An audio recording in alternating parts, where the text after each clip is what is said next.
Kita sebut saja namanya Bang Heri. Beliau pernah kuliah di salah satu universitas yang ada di Semarang.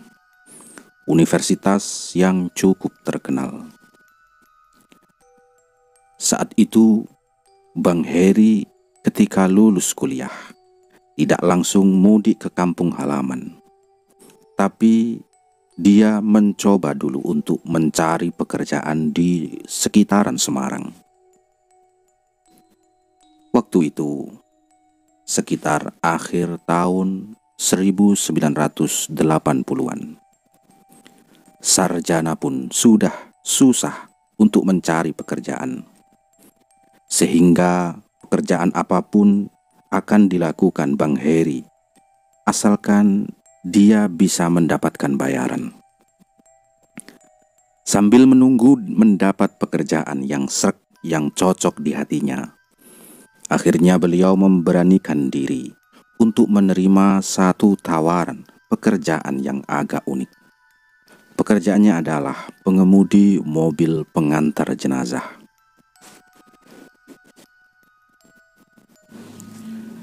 Sebenarnya, waktu itu Bang Heri sempat ragu untuk memenuhi panggilan wawancara kerja itu. Surat panggilan berasal dari yayasan yang menaungi salah satu rumah sakit swasta yang cukup besar di kota Semarang. Karena tidak ingin lama-lama untuk menganggur, akhirnya Bang Heri membulatkan tekad untuk memenuhi undangan wawancara. Pada surat undangan tertera kalau dia ditawarkan untuk posisi sopir. Tapi belum ada penjelasan ini sopir apa.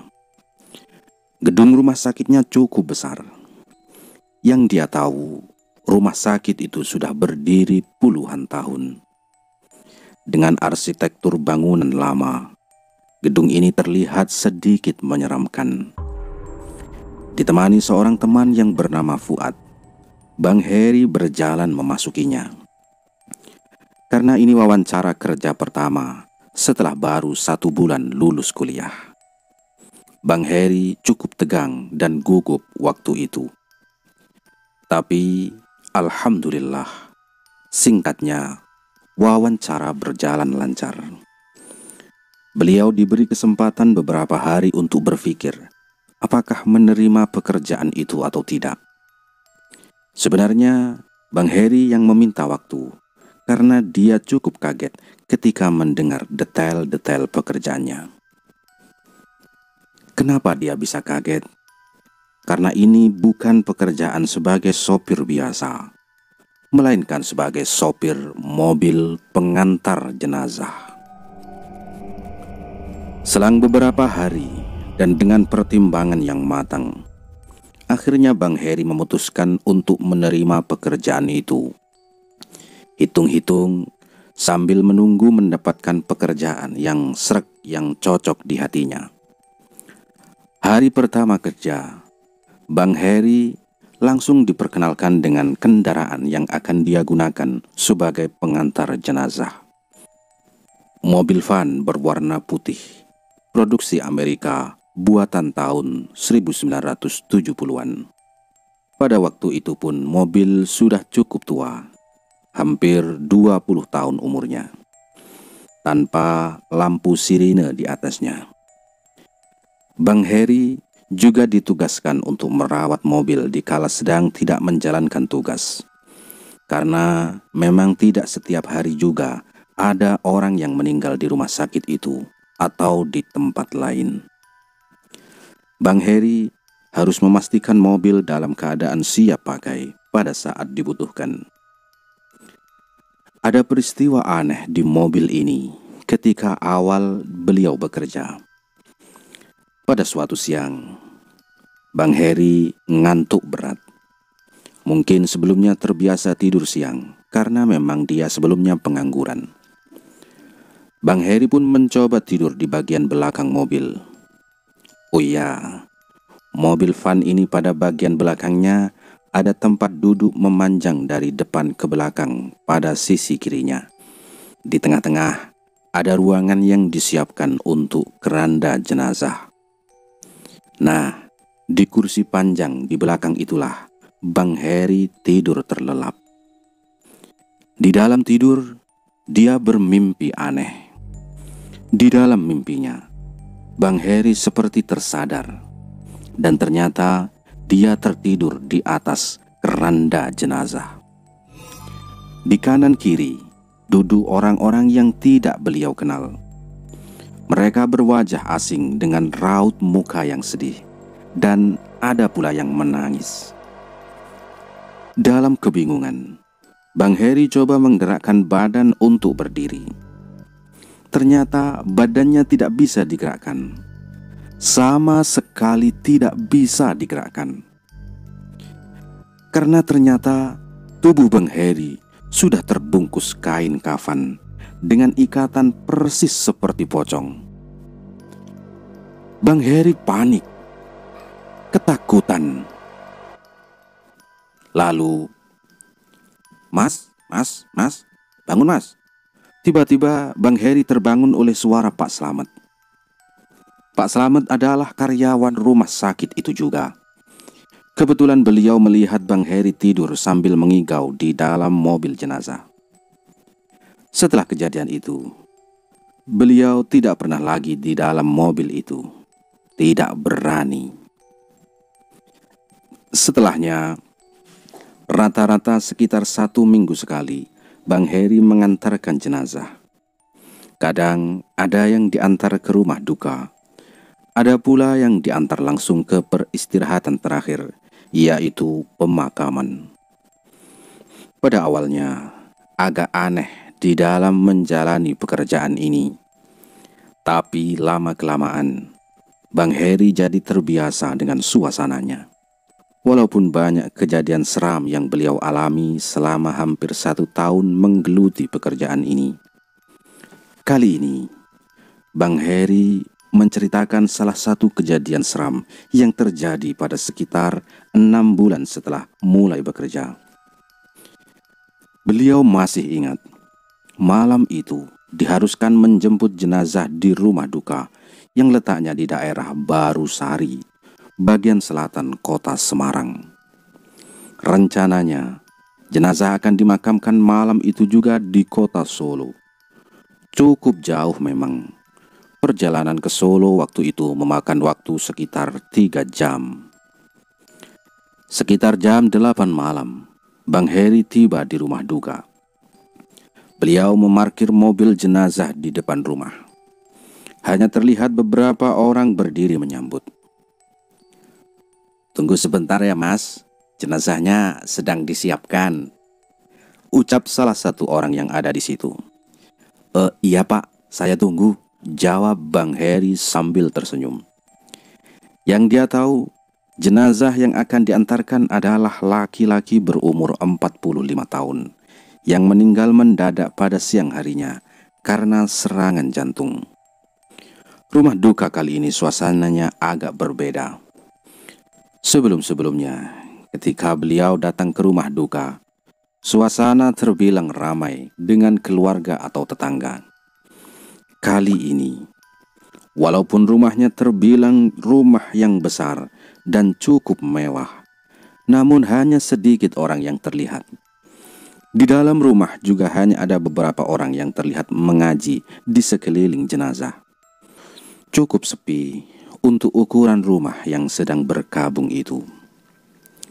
Tiba-tiba, dari dalam rumah ada pergerakan orang-orang yang mengangkat jenazah. Bang Heri langsung cepat-cepat menuju mobil jenazah dan menyalakan mesin. Benar saja, beberapa orang mengangkat keranda keluar rumah. Bang Heri membuka pintu belakang dan membantu orang-orang tersebut memasukkan jenazah ke dalam mobil. Selesai, jenazah beserta kerandanya sudah berada di dalam mobil. Pintu belakang pun ditutup. Bang Heri langsung bersiap di belakang kemudi. Oh iya, dalam bertugas, Bang Heri selalu sendirian. Jarang banget ada yang menemani. Namun ada yang aneh lagi. Orang-orang yang mengangkat jenazah tadi langsung masuk semua ke dalam rumah meninggalkan dia sendirian di dalam mobil. Sebelumnya ada satu orang yang bilang, "Mas, tunggu sebentar ya." "Baik Pak," jawab Bang Heri. Setelahnya bapak itu juga ikut masuk ke dalam rumah. Selama sekitar 15 menit Bang Heri duduk di belakang kemudi, hanya berdua di mobil bersama jenazah. Entah apa yang dilakukan keluarga di dalam rumah. Tiba-tiba pintu depan sebelah kiri ada yang membuka, dan masuk seorang bapak berkumis dengan penampilan agak gemuk dan menggunakan peci. "Ayo Mas, kita jalan," ucap bapak itu sambil tersenyum. "Oke Pak, kita hanya berdua saja di mobil ini Pak," tanya Bang Heri. "Oh, bertiga Mas. Ada anak saya di belakang, tuh." Bang Heri langsung menengok ke belakang. Dan benar saja, sudah ada seorang remaja laki-laki yang duduk di samping jenazah. "Kapan anak itu masuk ke mobil?" gumam Bang Heri dalam hatinya. "Kita tidak menunggu anggota keluarga yang lain Pak?" tanya Bang Heri lagi. "Gak perlu Mas, nanti juga tiba di Solo bebarengan," jawab bapak itu. Tidak ambil pusing, Bang Heri langsung menjalankan mobil ke arah Solo. Waktu itu jam menunjukkan pukul 9 malam. Selama dalam perjalanan, mereka bertiga lebih banyak diam. Hanya sesekali saja ada percakapan. Itu pun karena Bang Heri yang melempar pertanyaan, dan bapak itu hanya menjawab seperlunya. Apalagi anaknya yang duduk di belakang bisa dihitung dengan jari satu tangan jumlah bicaranya. Bang Heri sama sekali tidak tahu lokasi pemakamannya di mana. Hanya bergantung petunjuk jalan yang dibilang oleh bapak itu. Percakapan Bang Heri ingat sampai sekarang adalah, "Kok tadi di rumah sepi ya Pak? Apa keluarga lain masih dalam perjalanan?" tanya Bang Heri penasaran. "Ah, memang hanya segitu adanya Mas. Keluarga kami memang seperti itu. Jarang ada yang peduli dengan anggota keluarga besar lainnya," jawab sang bapak dengan nada yang datar. Setelah itu, Bang Heri dengar remaja yang duduk di belakang menangis terseduh-seduh. Cukup mengiris hati suara tangisannya. Melalui kaca spion, Bang Heri dapat melihat kalau remaja itu hanya duduk dengan menundukkan kepala dan memang terlihat sambil menangis. Pada tahun 1980-an akhir, jalur Semarang-Solo masih sangat sepi pada malam hari. Hanya sesekali mobil yang dia tumpangi berpapasan dengan mobil lainnya. Sepanjang jalan pun masih melalui beberapa hutan di kanan kiri jalan. Entah kenapa, malam itu memang suasananya terasa berbeda. Padahal itu bukan pertama kalinya Bang Heri melaksanakan tugas. Tapi memang terasa berbeda saja. Singkat cerita, sekitar jam 12 malam, akhirnya mereka memasuki kota Solo. Dan tidak lama kemudian, sudah tiba di kawasan pemakaman. Bang Heri langsung parkir mobil di dalam halamannya. "Mas, tunggu sebentar ya. Saya laporan dulu ke petugasnya," ucap bapak itu seraya turun dari mobil. "Iya Pak, saya tunggu di sini saja ya Pak," jawab Bang Heri singkat.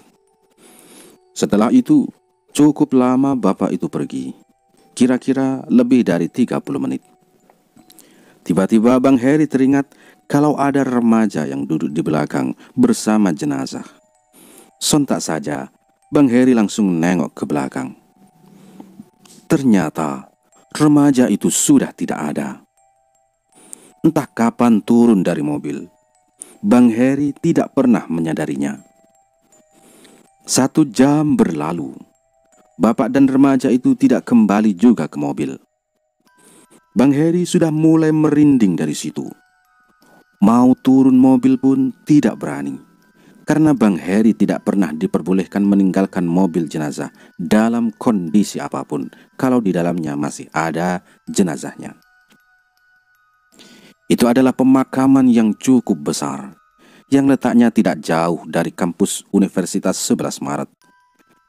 Dengan pepohonan rindang di sekelilingnya, halaman parkir mobil berbentuk lapangan besar.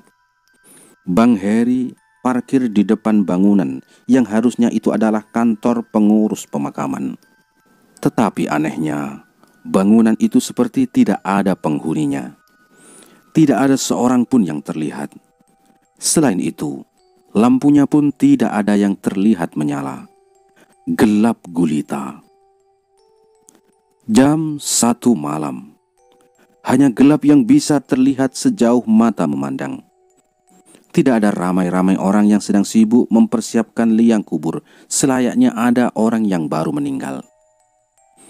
Hening, sepi, sendirian, dengan jenazah terbaring di belakang. Tiba-tiba Bang Heri dikagetkan dengan munculnya seseorang yang berdiri di samping mobil. Tepat berdiri di sebelah badan Bang Heri yang sebagian tangannya itu keluar, atau berdiri di bagian kanan, karena kaca jendela mobil Bang Heri dibiarkan terbuka. "Oh, Bapak." "Kaget saya, Pak. Dari mana, Pak? Kok sedari tadi menghilang?" Berondongan pertanyaan Bang Heri lontarkan ketika tahu sosok itu adalah bapak-bapak yang mengantar Bang Heri ke pemakaman itu. Di belakangnya berdiri anak remaja yang duduk di belakang selama perjalanan tadi. "Mas, terima kasih ya Mas, sudah mengantarkan saya dan anak saya." Bang Heri pun bengong. Maksudnya apa ini dia bicara seperti itu? "Maaf Pak, selama perjalanan kita belum perkenalan ya. Nama saya Heri, Bapak siapa ya?" tanya Bang Heri penasaran, sambil mengulurkan tangan mengajak bersalaman. "Saya Sugeng dan ini anak saya namanya Joko." Hanya itu yang beliau katakan, dan kemudian pergi begitu saja tanpa menyambut uluran tangan Bang Heri. Di dalam gelap mereka berjalan pelan menuju dan masuk areal pemakaman. Pada detik itu, Bang Heri sangat yakin kalau ada yang tidak beres dengan Pak Sugeng dan anaknya. Tiba-tiba badan Bang Heri merinding. Setelahnya, mereka menghilang dalam gelapnya areal pemakaman itu. Kembali, Bang Heri ditinggal sendirian. Satu mobil dengan jenazah baru meninggal terbaring di belakang. Tiba-tiba bangunan yang berada di depan mobil parkir lampunya menyala. Suasana jadi sedikit ada cahaya. Dan tiba-tiba juga sekelabat lampu mobil terlihat masuk ke areal parkir pemakaman. Sekitar 3 mobil. Bang Heri jadi sedikit lega karena dia jadi tidak sendirian lagi. Ketiga mobil parkir sejajar mengapit mobilnya Bang Heri. Kemudian penumpangnya turun dan langsung menghampiri dengan wajah kebingungan. "Mas, kok tadi berangkat duluan sih? Kok tahu kalau almarhum akan dimakamkan di sini?" Begitulah banyak pertanyaan yang ditujukan kepada Bang Heri dari orang-orang itu. Bang Heri bingung dan menjawab seadanya saja. "Maaf Pak, tadi saya di mobil ditemani Pak Sugeng dan anaknya Joko. Beliau yang memberitahu kalau pemakamannya di sini. Beliau juga yang menunjukkan jalan sampai ke sini." Suasana tiba-tiba hening, dan tanpa memberi penjelasan apapun, mereka langsung melakukan prosesi pemakaman, membiarkan Bang Heri yang mungkin oleh mereka masih terlihat kebingungan. Ada yang aneh lagi. Ternyata di tempat itu sudah ada beberapa petugas pemakaman yang menunggu keluarga dari jam 9 malam. Mereka mempersiapkan liang kubur yang akan digunakan. Padahal selama parkir di situ, Bang Heri tidak melihat seorang pun berada di tempat itu. Biasanya, setelah jenazah turun dari mobil dan dimulai prosesi pemakaman, Bang Heri langsung tancap pergi dan pulang. Tapi kali ini Bang Heri penasaran dan mengikuti proses pemakamannya. Dan betapa kagetnya Bang Heri ketika ada salah satu anggota keluarga yang membawa bingkai besar foto almarhum. Ternyata foto itu adalah fotonya Pak Sugeng. Ya, ternyata yang meninggal adalah Pak Sugeng. Jenazah yang Bang Heri antar dari Semarang ke Solo adalah jenazahnya Pak Sugeng. Dan yang menemani Bang Heri selama di perjalanan adalah Pak Sugeng juga. Terus, remaja anak muda yang ikut Pak Sugeng siapa? Tanya Bang Heri dalam hati. Setelah Bang Heri berbincang dengan salah satu keluarga, remaja yang bernama Joko itu adalah anaknya almarhum Pak Sugeng yang sudah meninggal sebelumnya karena kecelakaan motor. Joko dikuburkan persis di sebelah makam ayahnya. Mereka dimakamkan berdampingan.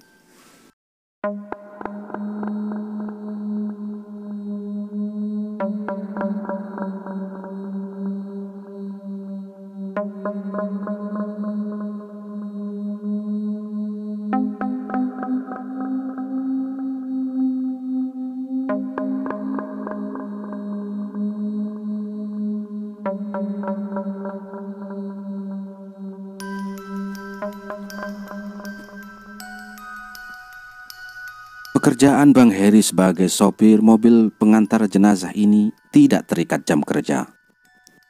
Ketika ada tugas mengantarkan jenazah, kapanpun waktunya, Bang Heri selalu siap dia jalankan dengan ikhlas.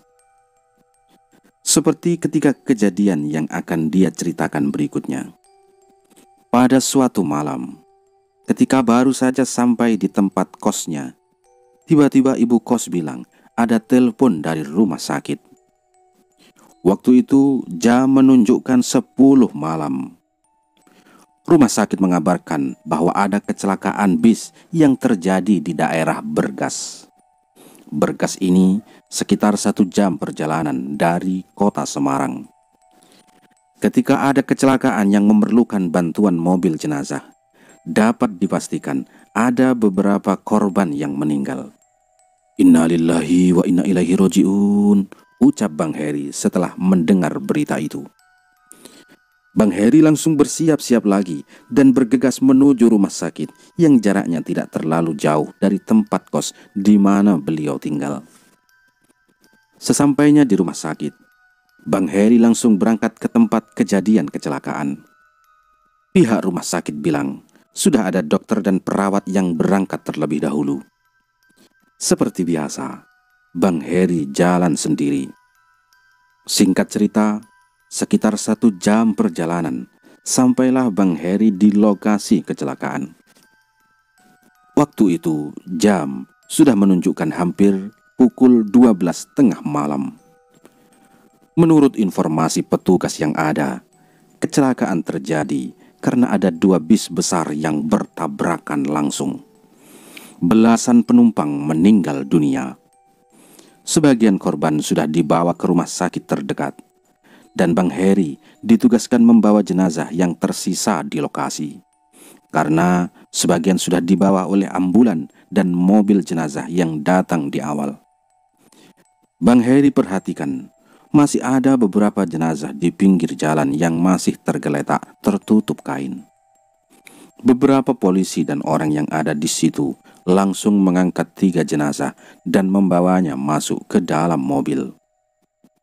Ternyata, setelah 3 jenazah itu sudah ada di dalam mobil, ada 1 jenazah lagi yang tertinggal. Ruang di mobil jenazah hanya muat untuk 3 orang. Ada seorang bapak di situ yang bilang untuk jangan menumpuk jenazah. Kasihan katanya. Bang Heri dan orang-orang lainnya pun menurut. Terus mereka agak bingung, berpikir bagaimana solusinya. Dan solusinya adalah 1 jenazah terakhir diletakkan di kursi depan sebelah kursi sopir dengan posisi duduk, tapi wajahnya ditutup kain putih. Bang Heri pun nurut. Pikirnya waktu itu daripada bolak-balik, lebih baik sekali jalan dan pekerjaan selesai. Setelah itu langsung cabut dan tidur.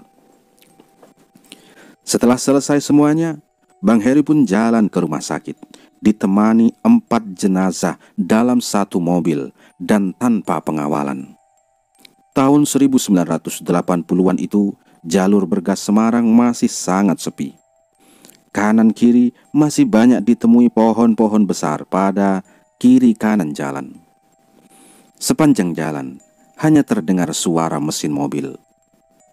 Jujur, pada saat itu Bang Heri agak ketakutan. Ditambah bau anyir darah yang mungkin masih mengalir dari korban kecelakaan yang dia bawa. Ketika sudah sampai di tengah-tengah perjalanan, ada sesuatu yang mulai terjadi.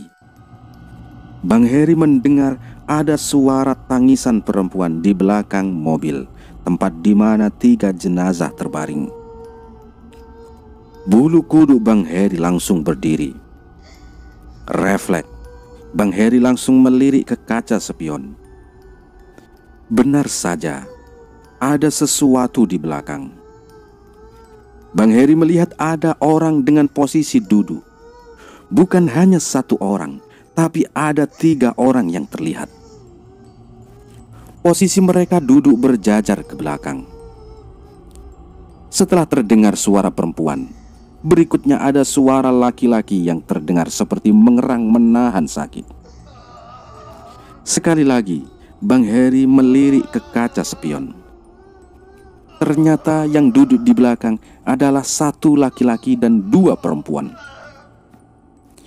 Bang Heri membaca doa sebisanya. Ketakutan. Mau berhenti pun tidak berani, karena kanan kiri jalan tidak ada rumah penduduk. Yang ada, Bang Heri langsung mempercepat laju kendaraan agar cepat sampai tujuan. Nah, ketika Bang Heri sedang konsentrasi melihat ke arah jalan dengan mobil yang berkecepatan cukup tinggi, tiba-tiba kain penutup jenazah yang duduk di sebelah itu terbuka sendirinya. Terlihatlah wajah jenazah itu, wajah laki-laki yang berlumuran darah. Sampai detik itu pun Bang Heri sudah amat sangat ketakutan. Ditambah dengan suara perempuan menangis dan erangan laki-laki yang menahan sakit di bagian belakang mobil. Itu belum selesai. Ketika tidak sengaja melirik ke arah jenazah yang duduk di sebelah, Bang Heri melihat kedua matanya terbuka, menatap ke arahnya. Dan bibirnya mulai tersenyum kecil. Entah itu hanya perasaan Bang Heri saja atau bagaimana. Yang pasti, dia sudah tidak tahan lagi, amat sangat ketakutan. Ketika melihat ada 1 rumah penduduk, Bang Heri langsung mengarahkan mobil ke tepi jalan. Setelah mobil berhenti, Bang Heri langsung lari ke rumah itu dan mengetuk pintunya. Alhamdulillah, penghuni rumah muncul. Bang Heri langsung menceritakan semua ke bapak-bapak pemilik rumah. Dan dia menawarkan diri untuk menemani di sisa perjalanan. Dan Bang Heri pun setuju. Sekitar setengah jam kemudian, sampailah mereka berdua di rumah sakit. Selesailah tugas Bang Heri malam itu. Sampai di sini dulu kisah ini, dan semoga kita bisa bertemu lagi. Salam.